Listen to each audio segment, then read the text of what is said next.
সম্মানিত দর্শক, আজকের এই ভিডিওতে মাইক্রোসফট এক্সেলের ফ্রি 3টি চমৎকার অ্যাডেন্স সম্পর্কে আমরা জানতে চলেছি। সত্যি অনেক বেশি এক্সাইটিং একটা ভিডিও হতে চলেছে যদি আপনি এই মাইক্রোসফট এক্সেলের অ্যাডেন্স সম্পর্কে না জেনে থাকেন। তো চলুন আমরা জানবো আসলে অ্যাডেন্স কি। সংক্ষেপে অ্যাডেন্স এর পূর্ণরূপ হচ্ছে অ্যাডিশনাল ইনস্ট্রাকশনস, অর্থাৎ এটি হচ্ছে ছোট্ট একটি প্রোগ্রাম যেটি আসলে মাইক্রোসফট এক্সেলের সঙ্গে যুক্ত হয়ে এটার কার্যক্ষমতাকে বহুগুণ বাড়িয়ে দিতে পারে।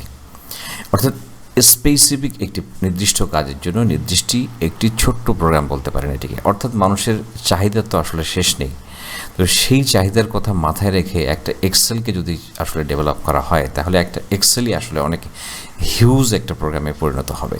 যার কারণে এরকম ছোট ছোট কিছু প্লাগইনস বা ছোটো ছোটো অ্যাডন্স ডেভেলপ করা হয়, বিভিন্ন এক্সেলের পক্ষ থেকে হতে পারে, অন্য কোনো কোম্পানির পক্ষ থেকেও সেটা তৈরি করা হতে পারে।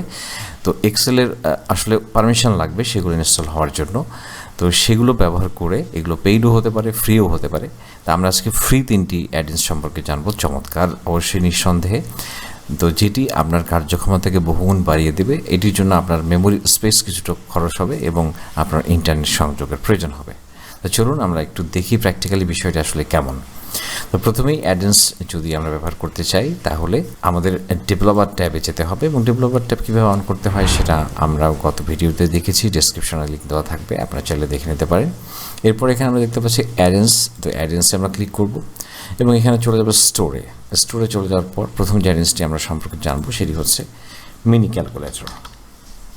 মিনি ক্যাল লিখে সার্চ করবো আমরা,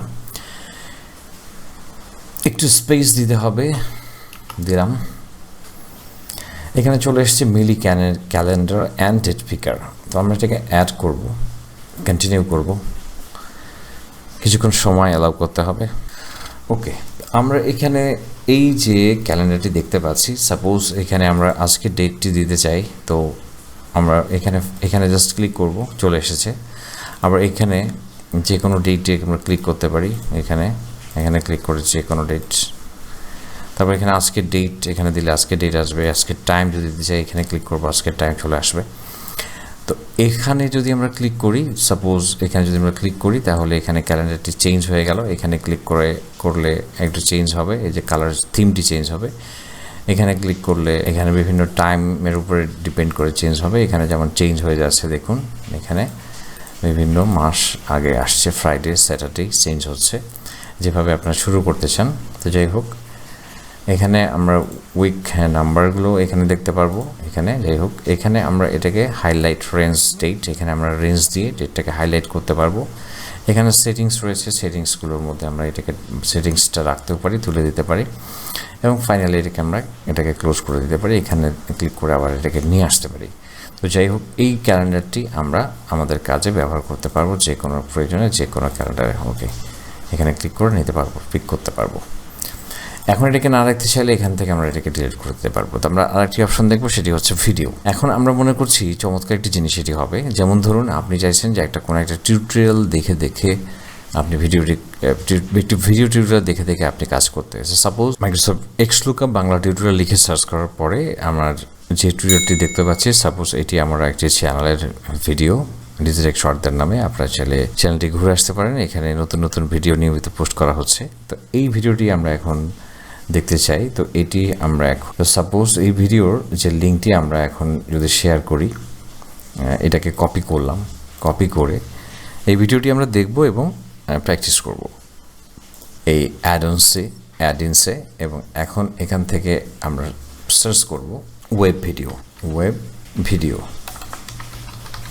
এখানে ওয়েব ভিডিও প্লেয়ার, এটাকে আমরা অ্যাড করছি, কন্টিনিউ। তো দেখুন এখানে কিন্তু একটা ভিডিও প্লেয়ার আমরা দেখতে পাচ্ছি, এবং এখানে আমরা এটাকে জাস্ট পেস্ট করে দিলাম। এখন পেস্ট করে দেওয়ার পর এখানে আমরা যখন অটো প্লেতে ক্লিক করব এবং এখানে সেট ভিডিওতে ক্লিক করছি, এখানে দেখুন আমাদের কিন্তু ভিডিও প্লেয়ারটি এখানে চলে এসেছে, এবং এই ভিডিও প্লেয়ারটি ভিডিওটি আমরা এখন দেখব, ক্লিক করব এবং এখানে কাজ করব। এটাকে যখন ক্লিক করব এবং কাজ করব, তো এটা আমাদের আসলে এক্সেলের মধ্যেই চলে আসছে এবং এই উইন্ডোদের মধ্যে চলে আসছে, এবং এখানে ক্লিক করতে পারবো এবং এখানে আমরা কাজ করতে পারবো। চমৎকার একটি বিষয়। তো আশা করছি আপনারা বিষয়টি বুঝতে পেরেছেন চমৎকারভাবে, এবং এটি আপনাদের অনেক বেশি কাজে দেবে এই বিষয়টি। এবার চলে যাব আমরা বিভিন্ন সময় বারকোড তৈরি করার প্রয়োজন হতে পারে, বারকোডের জন্য বিভিন্ন ধরনের পেইড অ্যাপস ব্যবহার করার প্রয়োজন হতে পারে, কিন্তু সেটি আমাদের করতে হবে না। আমরা খুব সহজেই বারকোড তৈরি করতে পারবো অ্যাড্রেসের সাহায্যে। জাস্ট অ্যাড্রেসে যাব, আবার স্টোরে চলে যাব এবং এখানে টাইপ করব কিওয়ার্ড ফর অফিস। এখানে QR4 লিখে সার্চ করলে চলে আসবে। তো এখানে যে আইকনটি দেখতে পাচ্ছি এটা আমরা অ্যাড করে নেব, কন্টিনিউ করব। এবং এখানে বেশ কিছু অপশন রয়েছে। কোনো ওয়েবসাইট আপনি ব্যবহার করতে পারেন, ইমেল অ্যাড্রেস ব্যবহার করতে পারেন, টেলিফোন নাম্বার ব্যবহার করতে পারেন, কোনো SMS, কোনো জিও লোকেশন অথবা কাস্টম যে কোনো কিছু। তা আমরা চাচ্ছি যে এখন এই যে এখানে অ্যাড্রেসটি এটি আমরা ব্যবহার করতে চাচ্ছি। তো সেজন্য এটাকে আমি কপি করছি, কপি করে এখান থেকে জাস্ট HTTP দিলাম এবং এখান থেকে এটাকে আমি পেস্ট করে দিলাম। সামনের এই অংশটুকুকে ডিলিট করে দিচ্ছি আমি, এখন আর এর দরকার নেই। এখন এখান থেকে আমরা ব্যাকগ্রাউন্ড চেঞ্জ করতে পারবো, এখান থেকে আমরা কালার চেঞ্জ করতে পারবো, এখানে যেটা আমাদের প্রয়োজন হবে সেটা আমরা ইউজ করতে পারবো। তো যাই হোক, আমি এখান থেকে যে কোনো একটা কালার দিয়ে দিচ্ছি, এটি দিয়ে দিলাম। এবং এখান থেকে সাইজ আমরা বাড়াতে পারবো, এখান থেকে আমরা এখানে হাই দিতে পারবো। এটাকে আমরা একটু বাড়িয়ে নিলাম, বাড়িয়ে নেওয়ার পর এটাকে আমরা যখন ইনসার্ট করব এখানে চলে আসবে। এরপর আমরা এটাকে যদি সেভ করতে চাই তাহলে এটাকে সেভ করে পরবর্তীতে আমরা যে কোনো প্রয়োজনে যে কোনো জায়গায় রেখে সেভ করে ব্যবহার করতে পারবো। তো খুবই চমৎকারভাবে আমরা কিউআর কোড জেনারেট করতে পারছি যে কোনো কালারে, অথবা যে কোনো আপনি আপনার পছন্দের মতো কালার ব্যবহার করতে পারেন। তো আসলে আশা করি টিউটোরিয়ালটি আপনার জন্য অনেক হেল্পফুল হবে এবং অনেক বেশি মজারও টিউটোরিয়ালটি আমার কাছে মনে হচ্ছে। আপনার টিউটোরিয়াল ভালো লেগে থাকলে অবশ্যই লাইক এবং কমেন্ট করে উৎসাহিত করবেন এবং এরকম আরও মজার মজার ভিডিও দেখার জন্য আমাদের চ্যানেলটির সঙ্গেই থাকবেন যদি আপনি এখনও চ্যানেলটি সাবস্ক্রাইব না করে থাকেন। পরবর্তী ভিডিও দেখার আমন্ত্রণ জানিয়ে পর্ব এখানে শেষ করছি। খুব ভালো থাকবেন।